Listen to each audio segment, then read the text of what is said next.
Aujourd'hui on parle d'intégration web, je vais faire suite à un commentaire que j'ai reçu sur une des dernières vidéos qui parlait de code. Et donc on va faire un peu de pratique, on va faire l'intégration HTML CSS d'une maquette d'un site web. Mon but n'est pas du tout pour cette vidéo, ni pour celles qui suivent, ni même pour celles qui ont précédé celle-ci, de me positionner en tant que tutrice ou professeur pour vous apprendre à coder. Ce n'est pas du tout mon envie, ce n'est pas du tout mon ambition, ni même une prétention. Mon envie c'est simplement de montrer à ceux qui commencent à peine à coder comment je faisais quand j'étais exactement à ce niveau-là pour mettre en pratique les choses que j'apprenais. Pour les besoins de l'exercice, je vais utiliser une maquette proposée par le développeur Amar du compte Instagram de Coding Sultan. Je mettrai tous les liens en description. Il a lancé il y a quelques semaines un challenge qui s'appelle Web Day Challenges en intégration web, donc pour progresser en HTML CSS. Et il propose donc chaque semaine une maquette graphique d'un site web à intégrer. Et le but étant pour les participants donc d'intégrer cette maquette-là en HTML CSS et puis de faire attention à ce que l'intégration soit responsive et éventuellement de rajouter quelques animations en JS pour donner un peu vie au site web. La première chose, c'est que si vous voulez pratiquer l'aspect technique, ne vous inquiétez pas de l'aspect graphique. Vous allez sur Google, vous tapez maquette site web, maquette site vitrine, et vous prenez une maquette qui vous plaît, et vous essayez de faire l'intégration en HTML CSS. Quand j'ai besoin de mettre en pratique les choses que j'apprenais, notamment HTML CSS, donc je créais un projet qui consistait simplement en deux fichiers. Donc j'avais un fichier index.html et j'avais un autre fichier style.css. Ce n'est évidemment pas une architecture très solide pour des projets plus conséquents, mais c'est ce qui m'a permis de commencer.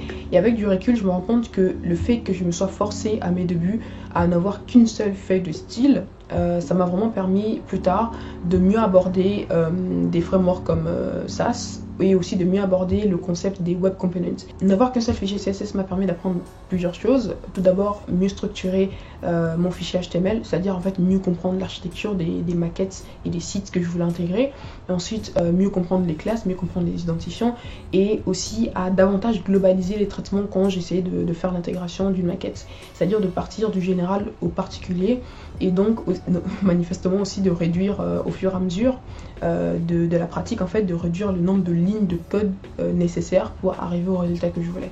Au tout début, mes objectifs étaient très simples et c'est comme ça qu'ils doivent être d'ailleurs pour ne pas trop me compliquer la tâche.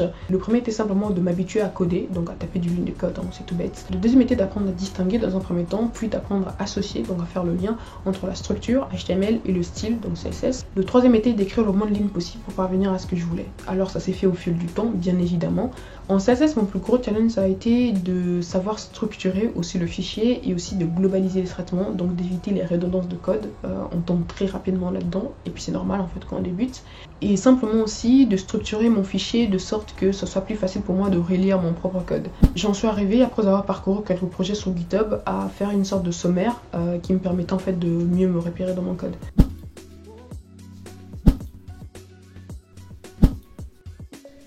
Si cette vidéo vous a plu, n'hésitez pas à le dire sur les réseaux sociaux en me suivant notamment sur Instagram où je publie tous les jours et à me laisser un commentaire en me disant si la vidéo vous a été utile et en quoi. Comme d'habitude, je vous lirai, je vous répondrai. À très vite.